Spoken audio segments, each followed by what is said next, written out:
Hello everyone, good morning to all of you. Welcome back once again lecture number 1 over the combination. जैसा कि पिछली class तक की अगर हम बात करें तो हम लोगों ने डेफिनेट और इनडेफिनेट को फिनिश किया है। ओके, तो ये इंटीग्रल्स का पोर्शन था जो फिनिश हो गया। आज हम स्टार्ट करने जा रहे हैं पीएनसी, जिसमें दो पोर्शन होता है, permutation and combination. First of all we will finish combination, after that permutation हम लोग स्टार्ट करेंगे। ओके, तो यहाँ से हम लोग चलेंगे और उसके बाद कॉम्बिनेशन के बाद हम लोग स्टार्ट करेंगे परमुटेशन और उसके तुरंत बाद हम पढ़ाएंगे प्रोबेबिलिटी। ओके, बहुत ही इंटरेस्टिंग है और सबसे बड़ी बात इस चैप्टर की ये है कि ये बहुत प्रैक्टिकल होता है। आपके आसपास ही वो चीज़ें नज़र आती है, आपको ऐसा लगेगा ये चीज़ तो हमने देखा हुआ है। ओके, तो प्रैक्टिकल एकदम चैप्टर है ये और काफ़ी इंटरेस्टिंग होगा, जरा सा भी बोरिंग नहीं होगा। मैं इसको स्टार्ट करने जा रहा हूँ। ओके, कॉम्बिनेशन से स्टार्ट करेंगे, जितने भी लेक्चर्स लगेंगे कोशिश करेंगे कि जल्द से जल्द इस टॉपिक को क्लोज करें। आफ्टर दैट हम स्टार्ट करेंगे परमुटेशन, उसके बाद हम स्टार्ट करेंगे प्रोबेबिलिटी। ओके, तो स्टार्ट करते हैं। कॉम्बिनेशन बहुत ही अच्छा चैप्टर है, 11th के एनसीईआरटी में ये दिया गया है और आईआईटी जेईई का ये फेवरेट भी है। ओके, तो स्टार्ट करते हैं समय को ना खराब करते हुए। कोई कॉन्सेप्ट डेवलप करने का प्रयास करते हैं, आखिर कॉम्बिनेशन होता क्या है। ओके, तो थोड़ा सा एक कॉन्सेप्ट वाइज हम लिखेंगे। एज ए कॉन्सेप्ट अगर मैं लिखूँ, इसको एक कॉन्सेप्ट डेवलप करने का हम यहाँ पे प्रयास कर रहे हैं। तो जैसे अगर मैं लिख लूँ given five different things, okay, a comma b comma c comma d comma e, okay, 5 different things हैं। okay, select 2 different things, select 2 different things। okay, एक कॉन्सेप्ट बिल्डअप करने का हम प्रयास कर रहे हैं कि इस चैप्टर में आखिर होने क्या जा रहा है। ओके, तो यहीं से हम एक कॉन्सेप्ट बनाने का प्रयास करेंगे। ओके, 5 थिंग्स हैं, जैसे कि मैं बना ले रहा हूँ। अगर यहाँ से मैं लिखना शुरू करूँ, ओके, अगर मैं यहाँ से लिखना शुरू करूँ, ए बी सी डी ई, ये 5 थिंग्स हैं। ओके, और ये पांचों डिफरेंट हैं। हमें क्या करना है, different ways of select 2 things. हमें क्या करना है, 2 थिंग्स को सेलेक्ट करना है। इसके कितने नंबर ऑफ वेज हो सकते हैं। ओके, तो मैं यहाँ पे लिखूंगा डिफरेंट ways to select 2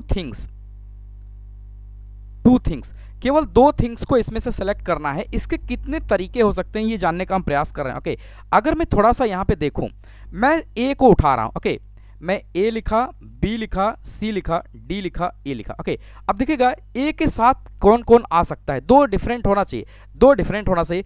ए के साथ बी आ सकता है, ए के साथ सी आ सकता है और ए के साथ डी आ सकता है, ए के साथ और क्या आ सकता है, ई आ सकता है। अच्छा देखिए, अगर 2 डिफरेंट थिंग्स का मतलब क्या होता है, जैसे समझिएगा, अगर ए के साथ बी को मैंने सेलेक्ट किया, इसका मतलब यही होता है कि बी के साथ ए का सिलेक्शन। कभी ऐसा नहीं होगा कि ए बी को हमने सेलेक्ट किया तो बी ए को अलग से सेलेक्ट करेंगे। ए और बी अगर कोई 2 डिफरेंट थिंग्स हैं, वो इधर आ जाए या इधर आ जाए, उससे कोई मतलब नहीं। ए और बी ए और यहाँ पे क्या होगा, सेम होगा। ओके, इसको डिफरेंट नहीं मानेंगे, डिफरेंट ही मतलब इस सेम मानेंगे, डिफरेंट नहीं मानेंगे। ए बी हमेशा बी ए के बराबर होगा। तो एक तरीका ये हो सकता है। इसी तरीके से अगर बी से मैं सिलेक्शन करूँ, ओके, बी से क्या क्या हो सकता है, सी हो सकता है, ओके, डी हो सकता है, ई हो सकता है। एक तरीका ये है। इसी तरीके से सी के साथ, डी के साथ, ई के साथ हम करेंगे। तो अगर मैं थोड़ा सा लिखने का यहाँ पे प्रयास करूँ, लिखने से ज़्यादा क्लियर हो जाएगा आपको। जैसे मैं ए को पिकअप किया, ओके, ए को यहाँ पे पिकअप कर रहे हैं, तो ए के साथ किसका किसका जोड़ा बन सकता है, ए के साथ बी, ओके, ए के साथ सी, ओके, ए के साथ डी और ए के साथ ई। मतलब ए से अगर हम स्टार्ट करें 2 डिफरेंट थिंग्स को सेलेक्ट करने का, ओके, क्या हो रहा है, 2 डिफरेंट थिंग्स हमें यहाँ पे सेलेक्ट करना था। जैसा कि मैंने बताया कि सेलेक्ट 2 डिफरेंट थिंग्स, हमने क्या किया, ए के साथ बी, ए के साथ सी, ए के साथ डी, ए के साथ ई। कोई ये नहीं कहेगा कि ए के साथ बी और बी के साथ ये अलग है। ए और बी अगर मान लो 2 पर्सन हैं, अगल बगल खड़े हो जाए तो डिफरेंट नहीं होंगे, वो क्या होंगे, सेम ही होंगे। इसी तरीके से अगर हम बी के साथ लिखें तो बी के साथ क्या हो जाएगा, बी के साथ सी हो जाएगा और बी के साथ क्या हो जाएगा, डी हो जाएगा। ओके, बी के साथ डी और बी के साथ क्या हो जाएगा, ई। ओके, क्लियर है।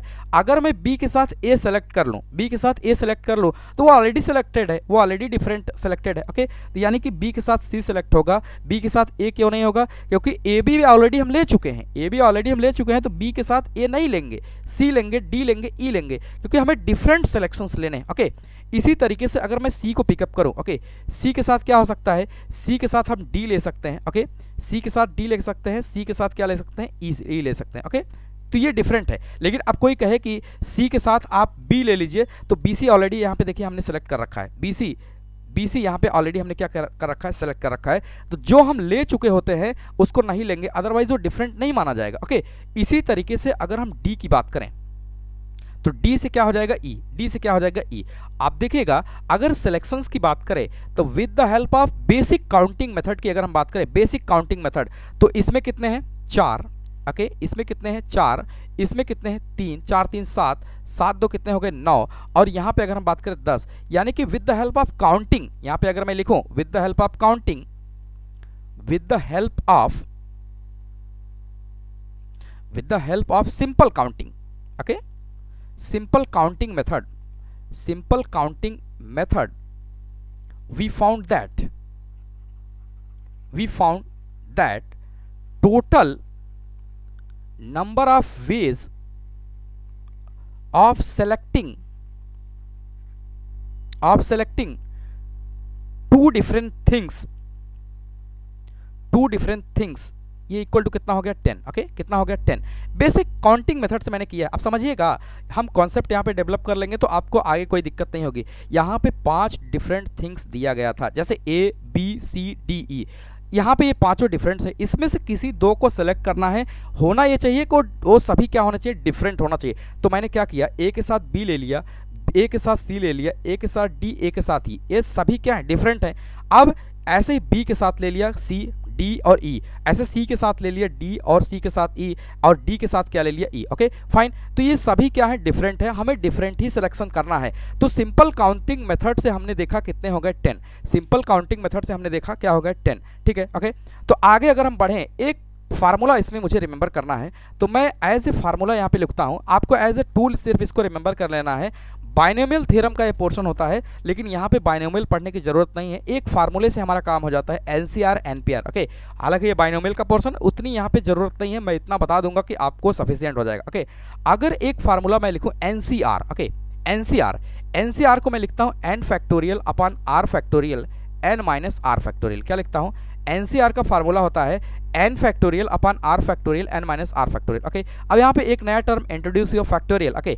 तो फैक्टोरियल भी इतना भी यहाँ इशू नहीं होगा।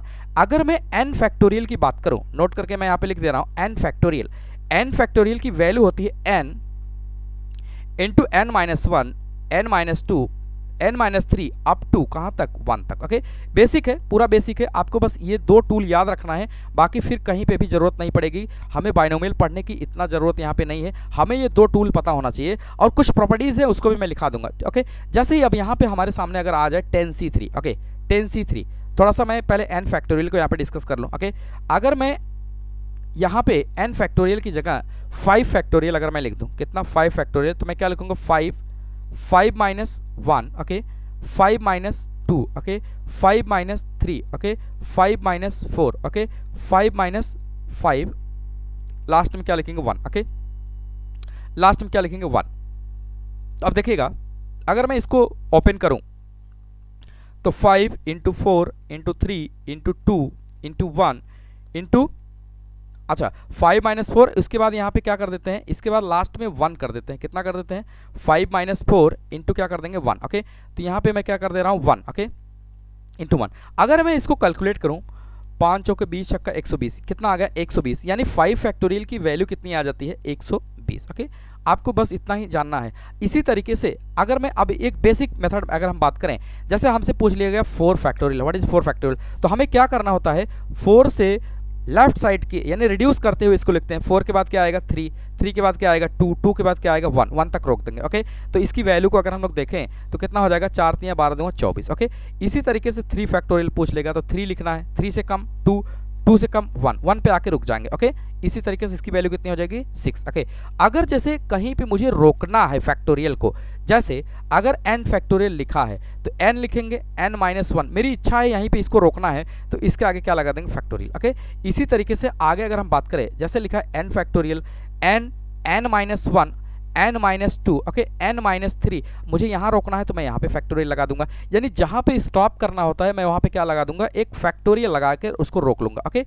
आगे अगर हम लोग देखें, जैसे एक बेसिक एग्जांपल्स की अगर हम बात करें, जैसे अगर हमारे सामने आ गया 9 फैक्टोरियल, ओके, 9 फैक्टोरियल, तो मैं इसको लिख सकता हूँ 9 इंटू 8 इंटू 7 इंटू 6, मेरी इच्छा है यहीं पर रोक दूँ, इसको क्या लिख देंगे 6 फैक्टोरियल, ओके। होप क्लियर होगा। अच्छा दो तीन चीज़ें इसमें मुझे और भी याद रखना है, जैसे 0 फैक्टोरियल की वैल्यू 1 होती है, ओके, एंड 1 फैक्टोरियल की वैल्यू भी क्या होती है, 1 होती है।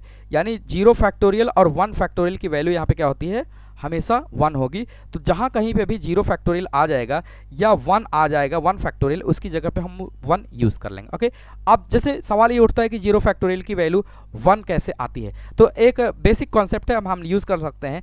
n फैक्टोरियल की वैल्यू आती है n minus 1 factorial, okay, n minus 1 factorial. अगर मैं यहाँ पे लिख दूँ 1 फैक्टोरियल इक्वल टू क्या लिखेंगे, 1 माइनस 1 का फैक्टोरियल, दैट मीन्स कि from here we can say that 1 factorial equal to 1 into क्या लिखेंगे, 0 फैक्टोरियल, ओके।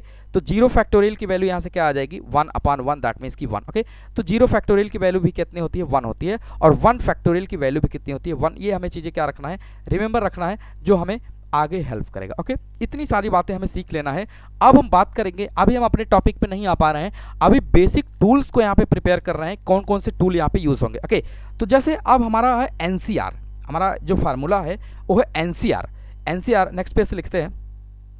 तो एनसीआर की वैल्यू मैंने बताया कि n factorial upon r factorial n minus r factorial, okay. अगर मैं एक एग्जाम्पल की हेल्प से इसको समझने का प्रयास करूं यहाँ पे, तो मैं कुछ ऐसा लिख सकता हूँ कि जैसे अगर हमसे पूछ लिया 5c3, ओके, तो मैं क्या लिखूंगा, 5 factorial upon 3 factorial 5 minus 3 factorial. Solve करेंगे इसको तो क्या हो जाएगा,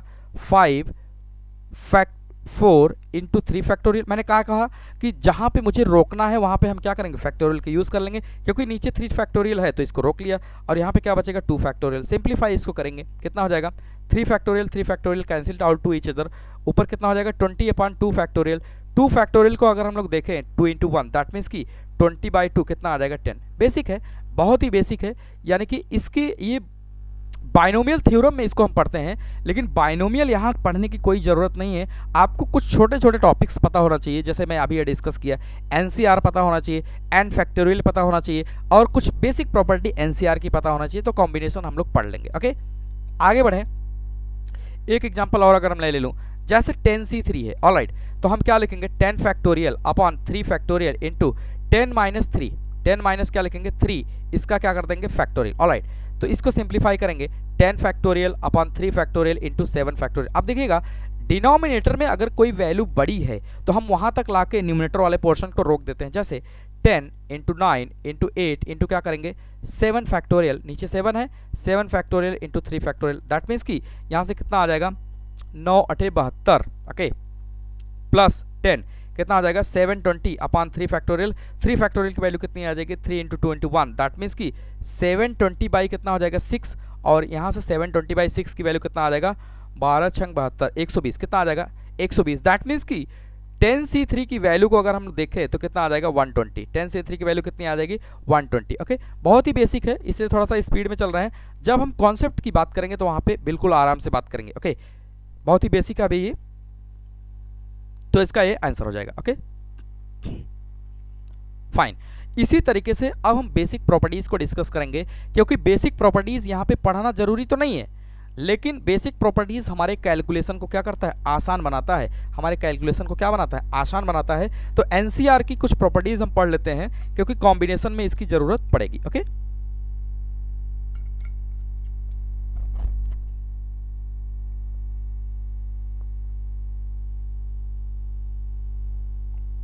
ओके फाइन, देखिए अब इसके बेसिक प्रॉपर्टीज़ को हम डिस्कस करने जा रहे हैं, ओके। अभी हमारा मूल टॉपिक जो है, ओरिजिनल टॉपिक स्टार्ट नहीं हुआ है, ओके। तो basic properties of NCR, basic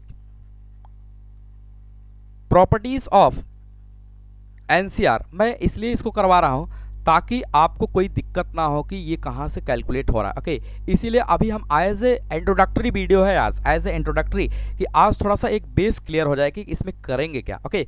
तो जैसे एनसीआर की वैल्यू को मैंने बताया कि n factorial upon r factorial n minus r factorial, alright. आगे अगर हम बात करें इसकी प्रॉपर्टीज़ की, प्रॉपर्टीज नंबर 1, प्रॉपर्टी नंबर 1 इसकी ये कहती है कि अगर NC 0 है तो इसको मैं ऐसे भी लिख सकता हूँ NC n minus 0, okay. That means कि मैं इसको लिख सकता हूँ NC n और इसकी वैल्यू क्या आएगी, हमेशा 1 आएगी। इसकी वैल्यू हमेशा क्या आएगी, 1 आएगी।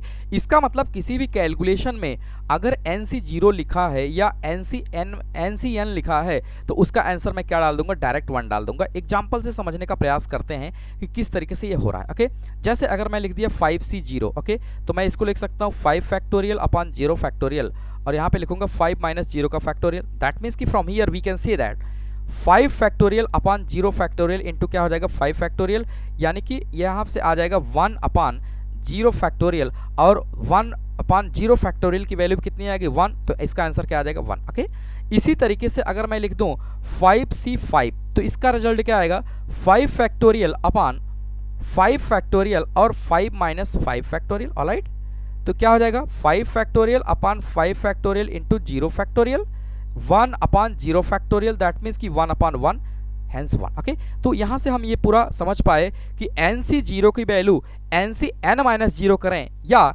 NCN की वैल्यू कितनी आती है, 1 आती है। ओके, प्रॉपर्टी नंबर 1 ये मैंने इसलिए कराया कि आगे कैलकुलेशन में हमारे लिए क्या करेगा, हेल्प करेगा कि किस तरीके से हमारा कैलकुलेशन भी क्या हो जाएगा, आसान हो जाएगा। Okay, hope you able to understand. Okay, आगे अगर हम लोग बढ़े property number 2, okay, property number 2 की अगर हम बात करें तो प्रॉपर्टी नंबर 2 हमारा ये है कि NC1 की वैल्यू को मैं लिख सकता हूं NCN माइनस 1। ओके, जो हमारा n है उसमें से जो लोअर वाला पोर्शन होता है उसको सब्सट्रैक्ट कर देते हैं, इसका रिजल्ट आता है n, इसका रिजल्ट क्या आता है, 1। ओके, n सॉरी, तो हम डायरेक्ट इसका रिजल्ट लिखेंगे। ओके, ये मैं क्यों करा रहा हूं, ताकि हमारे कैलकुलेशन में एक बूस्टअप मिल सके, एक एनर्जी मिल सके कि हम तुरंत कर लें, हमेशा NCR के फार्मूले को लगाना नहीं है। ओके, एग्जाम्पल से इसको समझते हैं, जैसे 3C1 तो इसकी वैल्यू क्या हो जाएगी, 3 factorial 1 factorial 3 minus 1 factorial, that means कि from here we can say that 3 factorial upon 1 factorial into 2 factorial. Okay, तो यहाँ से क्या हो जाएगा, 3 into 2 factorial upon 1 factorial into 2 factorial, that means कि यहाँ से लिखेंगे 3 अपॉन 1, कितना आ जाएगा, 3, दैट मीन्स कि 3C1 की वैल्यू कितनी आ गई, 3 आ गई। ओके, अगला भी देख लेते हैं, 3C 3 माइनस 1, यही मैंने लिखूंगा NCN minus 1, 3C 3 minus 1, that means कि इसको लिखेंगे 3C2, तो क्या हो जाएगा, 3 फैक्टोरियल अपॉन 2 फैक्टोरियल और 3 माइनस 2 का फैक्टोरियल, दैट मीन्स कि from here we can see that 3 factorial upon 2 factorial into कितना लिखेंगे, 1 फैक्टोरियल। ओके, तो यहाँ से लिखेंगे 3 फैक्टोरियल अपॉन में क्या हो जाएगा, 2 फैक्टोरियल 1 फैक्टोरियल। ओके, 2 टाइम्स हो गया, इरेज कर दे रहे हैं। ओके, देखिए इसको मैं सिंपली कैलकुलेट कर सकते हैं।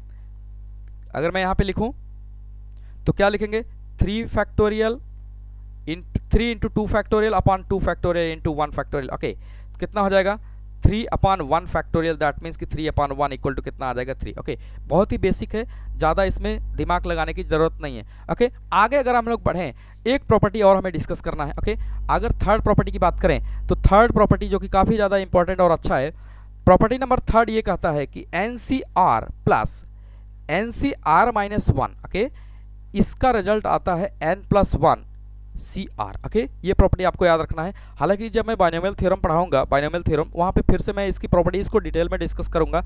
यहाँ पे कैलकुलेशन ओरिएंटेड में बता रहा हूँ कि अपना कैलकुलेशन आसान कैसे हो जाएगा। जैसे अगर एग्जांपल की मैं बात करूँ, 5C3 plus 5C 5 minus 1। Okay, 5C 3 minus 1। Okay, यहाँ पे R माइनस 1 होगा, 5C 3 माइनस 1, इसका रिजल्ट आएगा 5 प्लस 1 C3। ओके, ये इसका रिजल्ट आ जाएगा और दोनों क्या होंगे, इक्वल होंगे। इसका मतलब ये है कि अगर इस तरीके से दो इधर लिखा हुआ है कि 5C3 और 5C2 तो इसको हम लिख सकते हैं इस तरीके से 6C3 के फॉर्मेट में। ओके, क्लियर है, बहुत ही आसान है। आगे अगर हम लोग लेके चलें, अगर एक ही लाइन में मैं लिखूं, नोट करके एक लाइन में अगर लिखूं, एक समरी अगर आपके सामने पेश करूं जो आपको रिमेंबर करना है, अगर नोट करके लिखो तो जो आपको याद रखना है, आपको सिर्फ ये याद रखना है कि NC0 इक्वल टू होता है NCN और इसका रिजल्ट क्या आता है, 1। ओके, पहला। दूसरी बात आपको ये याद रखना है कि NC1 इक्वल टू होता है NCN माइनस 1, इसका रिजल्ट क्या आता है, n। ओके, थर्ड वन की अगर हम बात करें तो NCR प्लस NCR माइनस 1, इसका रिजल्ट आता है n प्लस 1 CR, ये आपको याद रखना है। एक और NCR की जगह पे मैं लिख सकता हूँ n C n minus r. इतनी बातें अगर आपके दिमाग में हैं तो आपको कोई कठिनाई नहीं होने वाली है। ओके, तो मैं एक समरी यहाँ पे प्रोवाइड कर दिया आपको, इसको आपको क्या करने लेना है, रिमेंबर कर लेना है। यही प्रॉपर्टीज़ हम डिस्कस करेंगे और ये हमारा बूस्टर का काम करेगा जब हम क्या करेंगे, कोई भी क्वेश्चन करेंगे और उसमें एनसीआर आएगा तो हम इन सभी को यूज़ करके अपने रिजल्ट तक पहुंच सकते हैं। ओके, अब हम अपने टॉपिक पे आ रहे हैं। अभी तक हमने एक टूल रेडी किया, एनसीआर कैसे कैलकुलेट करते हैं, कैसे इसकी प्रॉपर्टीज़ को यूज़ करके हम अपने कैलकुलेशन को आसान कर सकते हैं। ओके, अब हम अपने मुद्दे पे आ रहे हैं, कॉम्बिनेशन क्या होता है, कॉम्बिनेशन। ओके, तो स्टार्टिंग मैंने बताना थोड़ा सा भूल गए, अगर मैं कॉम्बिनेशन की बात करूँ सॉरी, तो कॉम्बिनेशन को हम सिलेक्शन भी कहते हैं। कॉम्बिनेशन को हम क्या कहते हैं, सिलेक्शन। यहीं से मैं स्टार्ट कर रहा हूँ। अगर मैं अब स्टैंडर्ड, मेन स्टैंडर्ड में लिखने जा रहा हूँ यहाँ पे, ओके, एज ए टूल इसको आपको याद भी रखना है और यहीं से अब आप टॉपिक की स्टार्ट हो रही। ओके, टॉपिक को यहीं से स्टार्ट करेंगे। Number of ways of selecting, number of ways of selecting and different things out of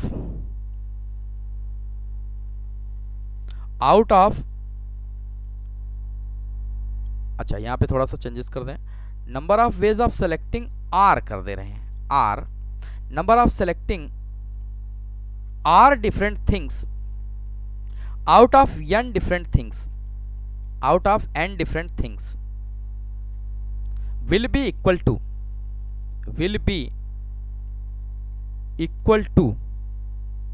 NCR, will be equal to, या यहाँ पे इसको ऐसे लिख दें, will be equal to NCR। Okay, अब समझते हैं, हमारा टॉपिक अब स्टार्ट हो चुका है, मेन टॉपिक यहीं से स्टार्ट हो रहा है। ओके, आपको अब यहाँ पे अटेंशन देना पड़ेगा। ओके, देखिए क्या लिखा है, number of ways of selecting r different things, यानी कि n ढेर सारे थिंग्स हैं। ओके, ढेर सारे थिंग्स हैं, उसमें से आर डिफरेंट, मुझे ये n डिफरेंट थिंग्स हैं, उसमें से आर डिफरेंट थिंग्स को मुझे क्या करना है, सेलेक्ट करना है। तो उसका एक फार्मूला होता है एनसीआर, उसका एक फार्मूला होता है एनसीआर। मैं पिछले एग्जाम्पल की बात करूं, जो हमने कॉन्सेप्ट डेवलप करने का प्रयास किया था, अगर मैं एग्जाम्पल नंबर 1 पे आऊं, जो मैंने कॉन्सेप्ट कहा था, गिवन 5 डिफरेंट थिंग्स, अगर इसको यहाँ पे रिलेट करें तो यहाँ से अगर मैं लिखूं तो डिफरेंट थिंग्स कितने हैं, number of different things, total number of, okay, total number of different things, इस फार्मूले को अगर मैं लिखूं, total number of different things की वैल्यू यहाँ पे n है, वो कितना रहेगा वहाँ पे 5, कितना है 5। तो यहाँ से अगर हम लोग देखें इस एग्जाम्पल को, 5 different things ABCD, select 2 different things, that means कि R डिफरेंट थिंग्स को सेलेक्ट करना है। Okay, select 2 different things, select 2 different things, 2 different things, जिसकी वैल्यू क्या होगी, R होगी। R की वैल्यू यहाँ पे कितनी हो जाएगी, 2। ध्यान दीजिएगा, number of ways of selecting R different things, R number of different things को मुझे सेलेक्ट करना है n number of given different things से, तो उसके लिए एक फार्मूला है एनसीआर। तो मैंने क्या कहा, तो total number of different things कितना है 5, और उसमें से मुझे कितना सेलेक्ट करना है 2। इसका मतलब अगर क्वेश्चंस को मैं रिकॉल करूं, जैसे 5 डिफरेंट थिंग्स था, उसमें से मुझे 2 सेलेक्ट करने था, तो फार्मूले के हिसाब से इसका रिजल्ट क्या आ जाएगा, इसका आंसर हो जाएगा 5C2। दैट मीन्स कि 5 फैक्टोरियल अपॉन 2 फैक्टोरियल इंटू कितना 3 फैक्टोरियल, यानी कि 5 - 2, मैं एक लाइन लिख दे रहा हूँ। ओके, 5 - 2 यहाँ पे लिखेंगे, कितना लिखेंगे 5 - 2 कितना हो जाएगा 5 - 2 फैक्टोरियल, दैट मीन्स कि from here we can say that 5 factorial upon कितना लिखेंगे 2 factorial into 3 factorial, that means कि यहाँ से और थोड़ा सिंप्लीफाई करें, 5 × 4 × 3 फैक्टोरियल अपॉन में क्या लिखेंगे 2 factorial into 3 factorial. Okay, 3 factorial cancel out to each other, numerator and denominator, 5 चौके 20, 2 × 1 2 फैक्टोरियल, 20/2, दैट मीन्स कि कितना आ जाएगा 10, एक कितना आ जाएगा 10। अब समझिएगा, इस कॉन्सेप्ट को समझिएगा, हमने with the help of observation मैंने देखा था, ऑब्जर्वेशन की हेल्प से हमने यहाँ पे देखा कि कितने थिंग्स आ रहे थे। With the help of observation हमने देखा था बाई सिंपल काउंटिंग मेथड यहाँ पे टोटल नंबर ऑफ थिंग्स कितने आए थे 10, टोटल नंबर ऑफ थिंग्स कितने आए थे 10। लेकिन सोचिए, आप विचार करिए, अगर यहाँ पे 26 लेटर इस तरीके से होंगे या 100 नंबर ऑफ थिंग्स होंगे, तो क्या आप इस तरीके से कॉम्बिनेशन बनाएंगे? नहीं बना पाएंगे, कोई ना कोई मिस हो जाएगा। इसलिए यहाँ पे फार्मूले को डिराइव करना पड़ता है, इसलिए यहाँ पे फार्मूले को इंट्रोड्यूस करना पड़ता है। दैट मीन्स कि सिलेक्शन को ही हम कॉम्बिनेशन बोलते हैं। कॉम्बिनेशन का दूसरा नाम क्या है? सिलेक्शन। यानी कि अगर कोई डिफरेंट थिंग्स दिया है उसमें से अगर आर डिफरेंट थिंग्स को मुझे सेलेक्ट करना है, तो उसके लिए एक टूल बना दिया गया है जिसका नाम है एनसीआर। क्योंकि हम डिस्कवरी नहीं कर सकते एग्जामिनेशन हॉल में, हमारे पास डिस्कवरी करने का समय नहीं होता है कि हम एक एक कॉम्बिनेशन बनाएं, एक एक सिलेक्शन उसमें से करें कि कितना सिलेक्शन हो रहा है। अगर नंबर ऑफ थिंग्स ज़्यादा हो गया तो सिलेक्शन करना क्या होगा? डिफिकल्ट होगा, उसमें से एक दो छूट सकता है। जैसे एग्जाम्पल नंबर 1 की अगर हम बात करें, अगर यहाँ पे 26 लेटर्स होते तो आप क्या हो जाएंगे? कंफ्यूज हो जाएंगे, टाइम भी लगेगा। लेकिन इस फार्मूले की हेल्प से हम आसानी से क्या कर सकते हैं? निकाल सकते हैं। जैसा कि यहाँ पे मैंने बताया कि total number of 5 different things थे, जिसमें से 2 को सेलेक्ट करना है, तो हमने क्या यूज कर लिया? एनसीआर। दैट मीन्स कि कॉम्बिनेशन के लिए अगर मैं एक लाइन यहाँ पे लिखूं, for the combination okay, for the combination oblique selection के लिए हम क्या यूज करते हैं? एनसीआर यूज करेंगे। क्या यूज करेंगे? एनसीआर। यानी कि अब जब जितना देर तक कॉम्बिनेशन चलेगा उसमें कहीं भी हम सिलेक्शन की बात करेंगे या कॉम्बिनेशन की बात करेंगे, तो उसके लिए हम क्या यूज करेंगे? एनसीआर यूज करेंगे। Where n is the total number of different things, r जो हमें सेलेक्ट करना है डिफरेंट थिंग्स, ये हो जाएगा सिलेक्शन। ओके, तो सिलेक्शन के लिए हम एनसीआर का सदैव प्रयोग करेंगे।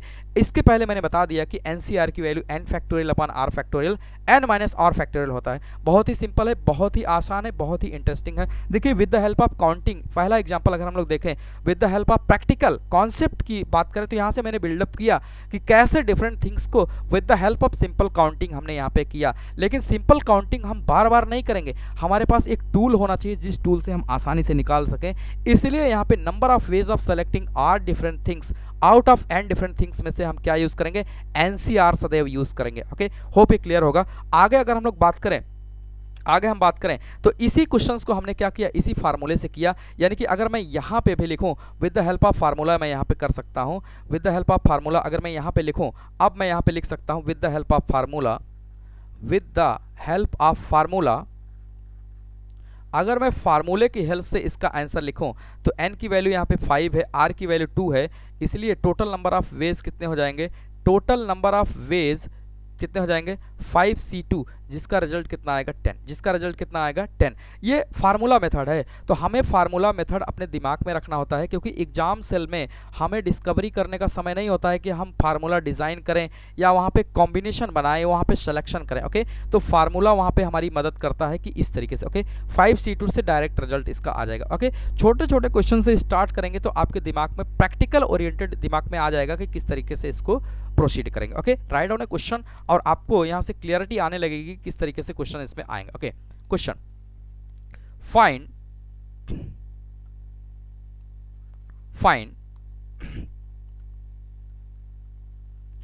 Number of ways of selecting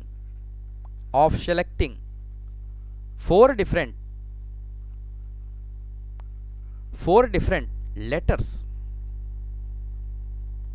out of 9 different letters। Okay, question है हमारा कि यहाँ पे दिया है कि 9 डिफरेंट लेटर्स हैं। ओके, 9 डिफरेंट लेटर्स हैं, तो प्रैक्टिकल ओरिएंटेड पहले हम समझेंगे करना क्या है इसमें। 9 डिफरेंट लेटर्स को मैं बना ले रहा हूँ। सोल्यूशन यहाँ से लिखेंगे A B C D E F G H I। Okay, ये 9 डिफरेंट लेटर्स है। कह रहा है कि इसमें से 4 डिफरेंट लेटर्स को सेलेक्ट करने के कितने नंबर ऑफ वेज होंगे। तो इसका मतलब ये चाह क्या रहा है? यानी कि अगर मैं एक्सप्लेन की बात करूं, तो यहाँ पे एक्सप्लेनेशन की अगर बात करूं, तो इसकी रिक्वायरमेंट क्या है? ऐसा A B C D, ये एक 4 लेटर सेलेक्ट करने का तरीका है। अगला अगर हम लोग देखें B C D E, ये 4 अलग लेटर सेलेक्ट करने का एक अलग तरीका है। या मैं A H I D, ये अलग एक 4 लेटर सेलेक्ट करने का तरीका है। ओके, ऐसा ही मुझे नंबर्स को इसमें क्या करना है, डिफरेंट डिफरेंट वेज कितने हो सकते हैं, यानी कितने डिफरेंट डिफरेंट तरीके से। अच्छा, इसमें क्या हो रहा है कि इतने नंबर जो 4 लेटर हम सेलेक्ट कर रहे हैं, हो क्या रहा है, जितने टाइप से हम सिलेक्शन कर पा रहे हैं, इन 9 में से जितने टाइप से हम सिलेक्शन कर पा रहे हैं, उतने नंबर ऑफ 4 लेटर्स को हम पिकअप करके बना पा रहे हैं। ओके, यानी कि इस 9 में से इन 4 लेटर्स को जब भी हम पिकअप करके जितने तरीके से हम अरेंज कर पा रहे हैं, उतने तरीके का ये डिफरेंट 4 लेटर्स बन रहा है। ओके, इस तरीके से हम क्या कर सकते हैं, FGHI। इसका मतलब क्या हुआ कि इस 9 लेटर्स में से, इस 9 लेटर में से 4 लेटर को जितने तरीके से, जितने डिफरेंट तरीके से हम सेलेक्ट कर सकते हैं, उतने नंबर ऑफ 4 लेटर्स के क्या बन सकते हैं, वर्ड्स बन सकते हैं या कुछ भी बन सकते हैं। इसका मतलब हमें क्या करना है, सिलेक्शन करना है इस 9 में से अलग अलग तरीके से। तो यहां से अगर टोटल नंबर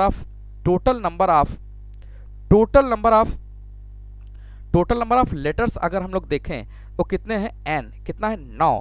और वांट टू सेलेक्ट कितना सेलेक्ट करना चाह रहे हैं, r की वैल्यू कितनी हो जाएगी, 4। यानी कि इन 9 में से 4 लेटर को जितने अलग अलग तरीके से हम सेलेक्ट करेंगे, उतने 4 डिफरेंट लेटर्स के हमें वर्ड बनेंगे या कुछ भी जो हम बनाना चाहेंगे। तो इसका मतलब 9 में से 4 को हम क्या करेंगे, सेलेक्ट करेंगे, और 9 में से यानी कि n डिफरेंट थिंग्स में से r डिफरेंट थिंग्स को सेलेक्ट करने का लिए क्या हमने यूज़ किया, NCR हमने यूज़ किया है। दैट मीन्स कि क्या लिखेंगे, 9C4। इसका रिजल्ट क्या आ जाएगा, 9 factorial upon 4 factorial, 9 minus 4 factorial. That means कि from here we can say that यहाँ से 9 फैक्टोरियल अपॉन 4 फैक्टोरियल इंटू कितना लिखेंगे, 5 factorial, 9 into 8 into 7 into 6 into कितना लिखेंगे, 5 फैक्टोरियल। ओके, ऑलराइट, बहुत ही सिंपल कैलकुलेशन है, स्टार्टिंग मैंने बताया। क्या लिखेंगे, 5 फैक्टोरियल, 4 की जगह मैं लिखूंगा 4 इंटू 3 इंटू 2 इंटू 1। ऑलराइट, तो 5 से कैंसिल हो जाएगा, क्या बचेगा हमारे सामने सिर्फ बचेगा 9 8 72 और 7 6 42, और यहाँ से कितना बचेगा, 4 3 12 2 24। ठीक है, तो इसको अगर हम सिंप्लीफाई करें तो 72 गुणे 42 कितना हो जाएगा, 3024। अपान में कितना लिखेंगे, 24। ये कितना आ जाएगा, 24 एकम 126, कितना आ जाएगा, 126। तो यानी कि 126 ऐसे तरीके होंगे। अब प्रैक्टिकली समझिएगा, 126 ऐसे तरीके होंगे जो ये मैं सेलेक्ट कर रहा हूं। इस तरीके से 4 डिफरेंट लेटर्स को एक साथ सेलेक्ट करने के कितने तरीके होंगे, ये 126 तरीके होंगे। तो 126 तरीके अगर मैं with the help of counting यहाँ पे करूंगा तो हमारे लिए पॉसिबल नहीं होगा, कोई ना कोई क्या हो जाएगा, मिस हो जाएगा। तो इसीलिए हमें फार्मूले की जरूरत पड़ती है। दैट मीन्स कि हमें इस तरीके से 4 का ग्रुप बनाना है, 4 को लेटर को सेलेक्ट करना है। दैट मीन्स कि इस 9 में से जितने तरीके से हम सेलेक्ट कर पाएंगे, वही उतने नंबर ऑफ 4 लेटर्स अलग अलग आएंगे। ओके, तो इसका यही आशय है कि हम क्या कर रहे हैं, कैसे सिलेक्शन कर रहे हैं, किस तरीके से सिलेक्शन कर रहे हैं, ये यहाँ पे इंपॉर्टेंट है। ओके, क्लियर है। तो इस तरीके से यहाँ पे कॉन्सेप्ट बिल्डअप होता है। अगर नेक्स्ट क्वेश्चन करें तो थोड़ा सा और क्लियरिटी आ जाएगी। Right on question, find number of different teams of 4 players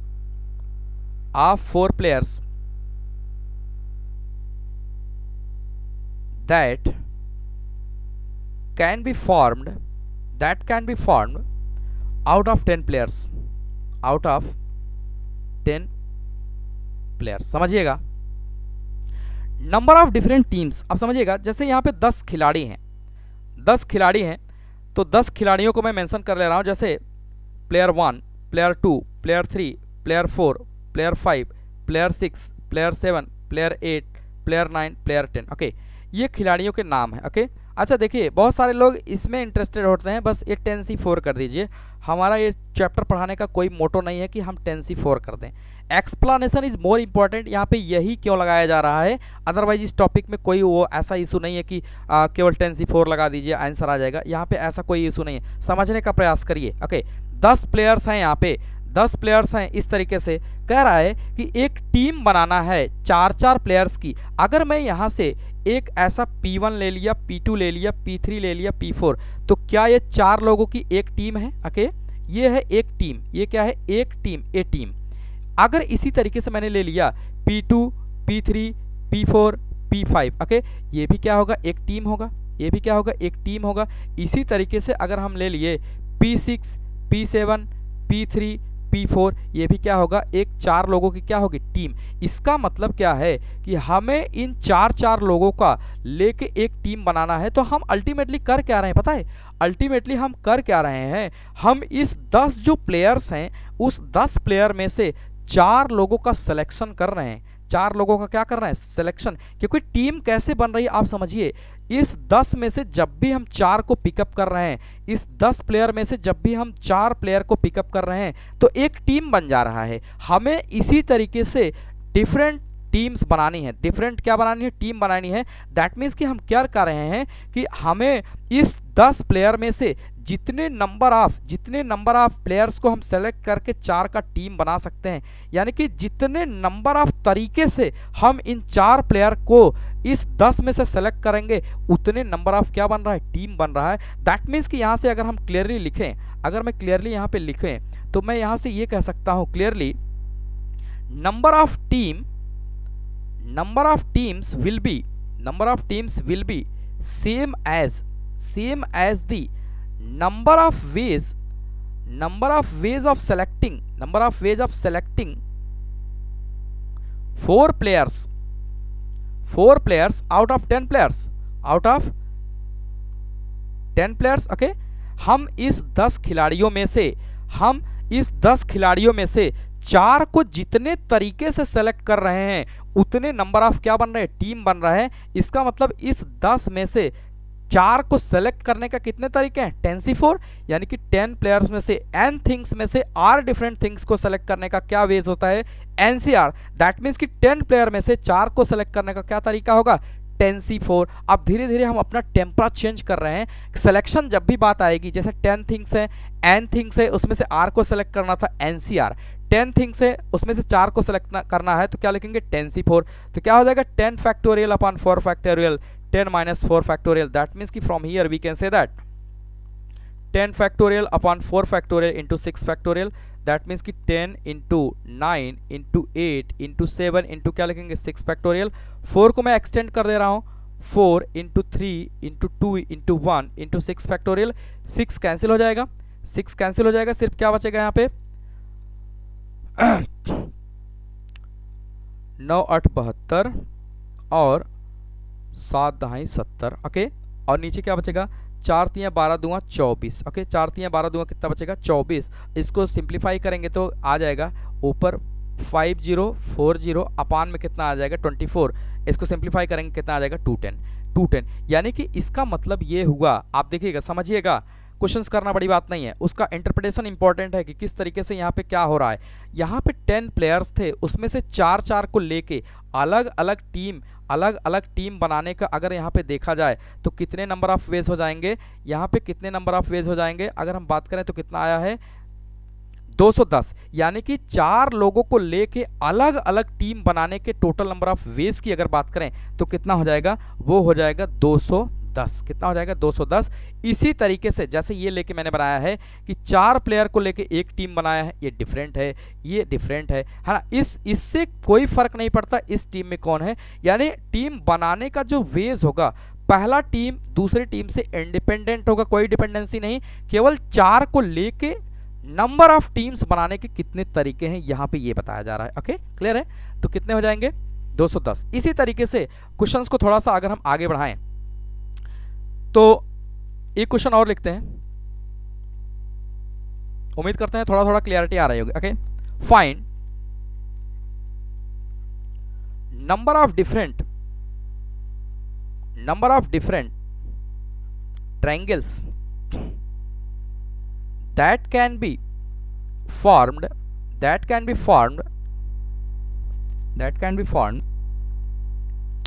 by joining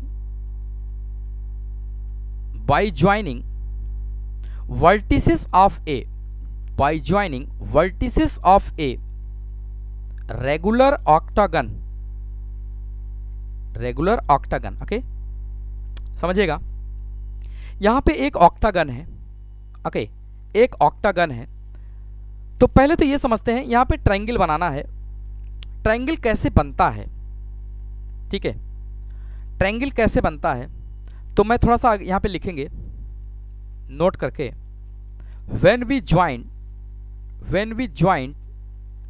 three non-collinear points, then triangle will be formed. अब समझिएगा यहाँ पे एक टर्म ये भी आया नॉन कोलिनियर।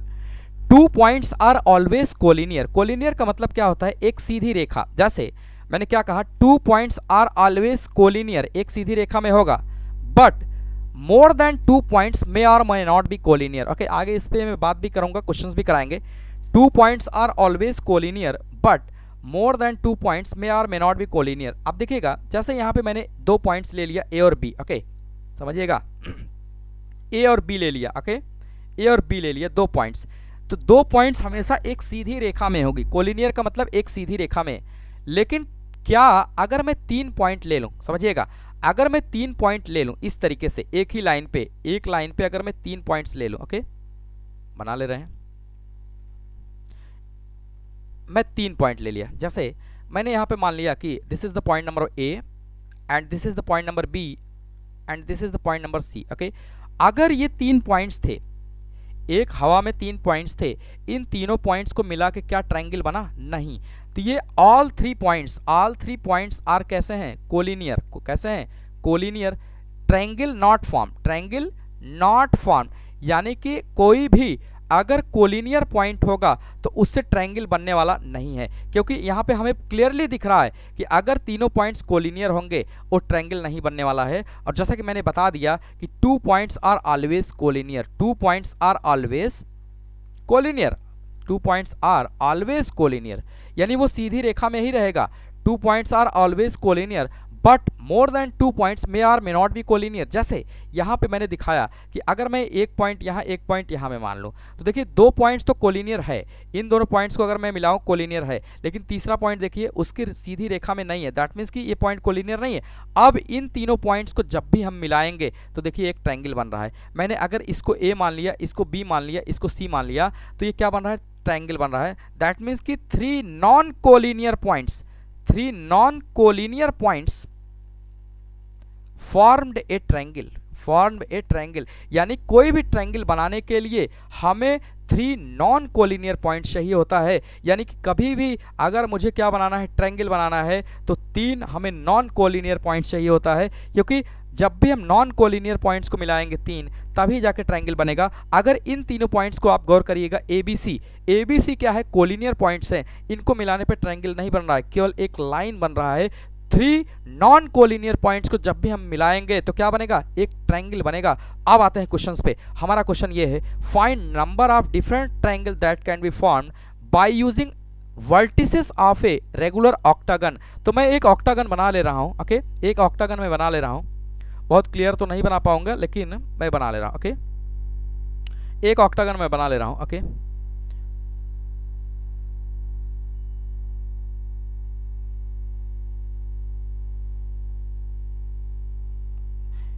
ए B C D E F G अगर मैं वर्टिसेस को काउंट करूं 8 होना चाहिए, 8 होना चाहिए।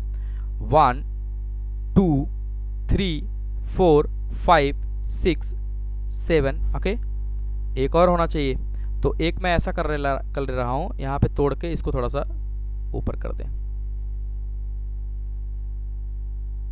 ओके, तो मैं कुछ ऐसा कर दे रहा हूं, ऐसे और ऐसे। ओके, अब अगर मैं इसको मान ले रहा हूं एच, इसको एच पॉइंट मान ले। अब समझिएगा, मैं इसमें समझने का प्रयास करेंगे। ओके, अब देखिए कह रहा है कि इनके जो वर्टिसेस हैं, जैसे ए बी एच सी, ये सब क्या है? वर्टिसेस हैं। ये है, मान लिया हमने, ये this is the regular octagon बन नहीं पाया है। ओके, ये रेगुलर ऑक्टागन है। अगर कह रहा है इनके वर्टिसेस को मिला के कितने डिफरेंट ट्रायंगल्स बन सकते हैं, मैं बना रहा हूं। अगर मैं इन सभी को मिलाऊं, ए बी, देखिएगा ए एच सी, इनके वर्टिसेस को मिलाया तो क्या एक ट्रायंगल बना। ओके, इसी तरीके से अगर मैं ए जी एफ को मिला दिया, ए जी एफ को, तो यहाँ पे एक ट्रायंगल ये बन गया। ओके, इसी तरीके से अगर मैं सी डी ई, सी डी ई को मिला दूंगा तो ये अलग ट्रायंगल बन रहा है। ओके, हम कर क्या रहे हैं, हम इन 8 पॉइंट्स में से, हम इस 8 पॉइंट्स में से 3 डिफरेंट पॉइंट्स को जितने तरीके से सेलेक्ट कर रहे हैं उतने नंबर ऑफ क्या बन रहा है, ट्रायंगल बन रहा है। आप क्लियरली देख पा रहे हैं, इन 8 वर्टिसेस में से 3 वर्टिसेस को जब भी हम सेलेक्ट कर रहे हैं हमें डिफरेंट नंबर ऑफ क्या मिल रहा है, ट्रायंगल मिल रहा है। दैट मीन्स कि हम क्या कर रहे हैं, इस 8 पॉइंट्स में से 3 पॉइंट का क्या कर रहे हैं, सिलेक्शन कर रहे हैं, 3 पॉइंट का सिलेक्शन कर रहे हैं और जितने डिफरेंट टाइप से हम सेलेक्ट कर रहे हैं उतने डिफरेंट नंबर ऑफ क्या बन रहा है, ट्रायंगल बन रहा है। अगर मैं इसको सेलेक्ट कर लिया तो ये ट्रायंगल बन जाएगा। ओके, यानी कि हम जितने तरीके से जैसे हमने इसको अगर सेलेक्ट कर लिया ए सी एफ तो ये ट्रायंगल बन जाएगा। हम जितने तरीके से इन 8 वर्टिसेस में से, इन 8 पॉइंट्स में से 3 पॉइंट को सेलेक्ट करते हैं उतने नंबर ऑफ डिफरेंट ट्रायंगल्स बन रहा है। दैट मीन्स कि टोटल नंबर ऑफ ट्रायंगल की अगर हम बात करें, टोटल नंबर ऑफ ट्रायंगल्स कितना हो जाएगा, total number of triangles equal to क्या हो जाएगा, इस 8 में से 3 पॉइंट को हम जितने तरीके से सेलेक्ट करेंगे उतने नंबर ऑफ क्या बन रहा है, ट्रायंगल बन रहा है। ट्रायंगल बनाने के लिए 3 नॉन कोलिनियर पॉइंट होना चाहिए। इसीलिए क्वेश्चंस में यहाँ पे लिखा है by joining A vertices of a regular octagon, जिसमें यहाँ पे ये मान के चल रहे हैं कि इसमें 3 पॉइंट कोई भी कोलिनियर नहीं है। हालांकि जब ऑक्टागन बनेगा तो कोलिनियर हो ही नहीं सकता, ऑक्टागन बनेगा तो उसमें एंगल हो गए। ओके, तो यहाँ पे अंडरस्टूड है। तो यानी 8C3 इन 8 पॉइंट्स में से जितने तरीके से हम इन 3 पॉइंट्स को सेलेक्ट करेंगे उतने नंबर ऑफ क्या बन रहे हैं, ट्रायंगल बन रहे हैं। ये लाइन इंपॉर्टेंट है, 8C3 नहीं इंपॉर्टेंट है। 8 पॉइंट्स में से 3 डिफरेंट पॉइंट्स को जितनी तरीके से हम सेलेक्ट कर रहे हैं उतने नंबर ऑफ ट्रायंगल्स बन रहा है। इसलिए सिलेक्शन के लिए मैंने क्या बताया है, एन डिफरेंट थिंग्स में से आर डिफरेंट थिंग्स को सेलेक्ट करने का क्या तरीका मैंने बताया है, एनसीआर। इसलिए मैंने क्या लिख दिया 8C3। दैट मीन्स कि from here we can say that 8 factorial upon 3 factorial 8 minus 3 factorial. Okay, तो यहाँ से सिंप्लीफाई करेंगे 8 फैक्टोरियल अपॉन में अगर हम लोग देखें तो कितना हो जाएगा 3 factorial and 5 factorial and so on. अगर इसको सिंप्लीफाई करें तो 8 इंटू 7 इंटू 6 इंटू क्या लिखेंगे 5 फैक्टोरियल। 3 को मैं एक्सटेंड कर दे रहा हूँ, 3 इंटू 2 इंटू 1 इंटू क्या लिखेंगे 5 factorial. 5 factorial cancel out to numerator and denominator. सिर्फ हमारे पास क्या बचेगा, 8 सते 56, 56 गुणे 6 और 2 तिया कितना हो जाएगा 6। इसको अगर हम सिंप्लीफाई करें तो कितना आ जाएगा 336 अपॉन कितना 6 आ जाएगा और कितना आ जाएगा 56। यानी कि 56 नंबर ऑफ ट्रायंगल्स बनेंगे। इसका मतलब ये जो अभी मैं ये सब ट्रायंगल्स बना रहा था, इन 8 वर्टिसेस को यूज करके total number of 56 triangle can be form that are वो ऑल आर डिफरेंट। सभी ट्रायंगल्स यहाँ पे क्या होंगे, डिफरेंट होंगे। कोई भी ट्रायंगल सिमिलर नहीं होगा। जब भी हम 3 वर्टिसेस को सेलेक्ट करेंगे एक रेगुलर ऑक्टागन से तो 56 नंबर ऑफ ट्रायंगल्स फॉर्म होंगे। ये हमारा क्या हो जाएगा, आंसर हो जाएगा। ओके, उम्मीद करते हैं कि थोड़ा थोड़ा क्लियरिटी आना शुरू हो गया होगा। यहाँ पे लैंग्वेज इंपॉर्टेंट है, लैंग्वेज इंपॉर्टेंट है। लैंग्वेज अगर आपकी क्लियर है तो आपको कोई दिक्कत नहीं आएगी। ओके, नेक्स्ट एग्जाम्पल लिखते हैं। There are 11 points, there are 11 points in a plane, okay, not 3 of them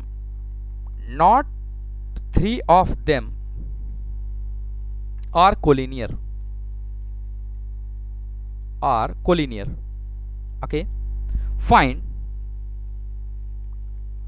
number of triangles that can be formed by taking these points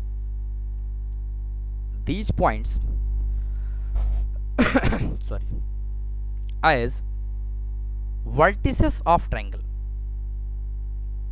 समझिएगा क्वेश्चन क्या कर रहा है, बहुत ही बेसिक है। Understanding is more important rather than solving the problems। Okay, देखिए there are 11 points in a plane. मैं 11 पॉइंट्स को यहाँ पे बना ले रहा हूँ। ओके, मैं 11 पॉइंट्स को यहाँ पे बना ले रहा हूँ। ओके, इस तरीके से 11 पॉइंट्स है एक प्लेन में। ओके, हो सकता है कोई ज़्यादा बन गया होगा, this is not a big issue. 1 2 3 4 5 6 7 8 9 10 11 ही है। Okay, 11 points in a plane, not 3 of them collinear. देखिए यहाँ पे ये शब्द जो लिखा है not 3 of them are collinear, ये इंपॉर्टेंट है। अब समझिएगा ऐसा क्यों कह रहा है, कोई भी 3 पॉइंट कोलिनियर नहीं है। जैसे मैंने बताया कि हमेशा 2 पॉइंट्स क्या होंगे, कोलिनियर। जैसे इन दोनों को अगर मैं मिलाऊंगा तो देखिए एक कोलिनियर है एक सीधी रेखा में, लेकिन कह रहा है कि कोई भी 3 पॉइंट कोलिनियर नहीं होगा। तो जो मैंने ड्रॉ किया है मैं ये मान के चल रहा हूँ कि कोई भी 3 पॉइंट इस तरीके से नहीं है, एक सीधी रेखा में नहीं है। तो मैं ये मान के चल रहा हूँ कि ये पॉइंट्स जो है कोलिनियर नहीं है। ओके, कोई भी पॉइंट्स यहाँ पे कोलिनियर नहीं है। ओके, अगर कोलिनियर होगा तो दिक्कत हो जाएगी, इसीलिए कोलिनियर नहीं रखना है। तो मैं यहाँ पे एक पॉइंट ऐसे बना ले रहा हूँ। ओके, कोई भी 3 पॉइंट्स आर नॉट कोलिनियर। कह रहा है कि find number of triangles that can be form by taking these points as a vertices.